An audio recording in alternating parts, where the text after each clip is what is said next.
Okay, so let's go. What was the main recommendation of the Simon commission? Simon commission ने main recommendation क्या किया था?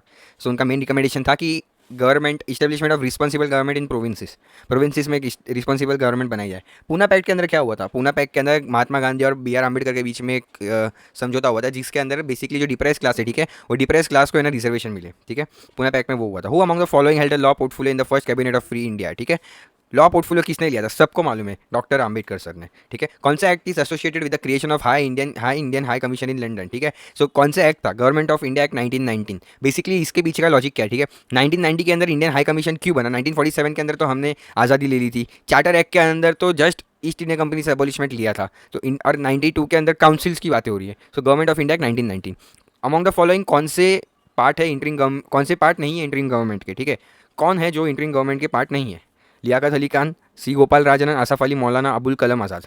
मौलाना Abul Kalam Azad interim government के part नहीं थे, ठीक है।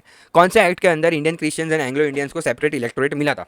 Indian Christians and Anglo Indians, ठीक है, गवर्नमेंट ऑफ इंडिया एक्ट 1919 के अंदर। Okay, will move to next.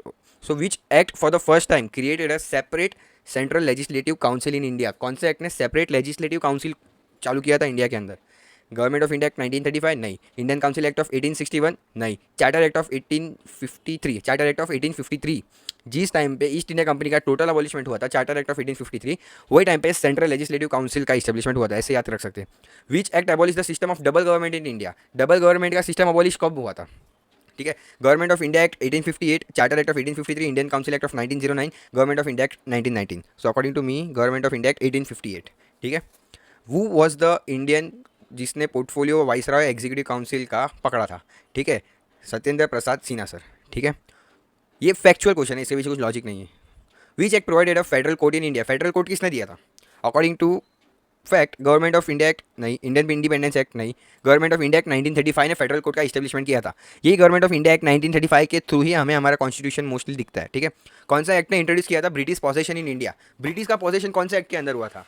जब भी वो ब्रिटिश ने टोटल कंट्रोल लेना स्टार्ट किया था, जो the Pitt's India act of 1784, जिसके अंदर ईस्ट इंडिया कंपनी से ना संभल नहीं रहा था, करप्शन बहुत हो रहा था, तो वो टाइम पे क्राउन ने हेल्प किया था, तभी ब्रिटिश पॉसेशन इन इंडिया उसको टर्म बोलते हैं।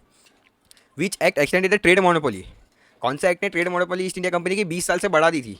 सो 1833 या 1813, 1813 नहीं, 1833 भी नहीं, ठीक है, 1793, चार्टर एक्ट ऑफ 1793 ने इंडिया के अंदर ब्रिटिश की जो ट्रेड मोनोपोली थी 20 ईयर्स के लिए बढ़ाई थी, 1793 से 1813 तक। ओके, 1813 से 20 ईयर्स तक ही हुई थी फिर से, ठीक है। ट्रेड मोनोपोली 1830 में मोनोपोली नहीं हटाई थी, खाली मोनोपोली टी एंड कॉफ़ी पे थी, इसके लिए। Okay, thank you very much.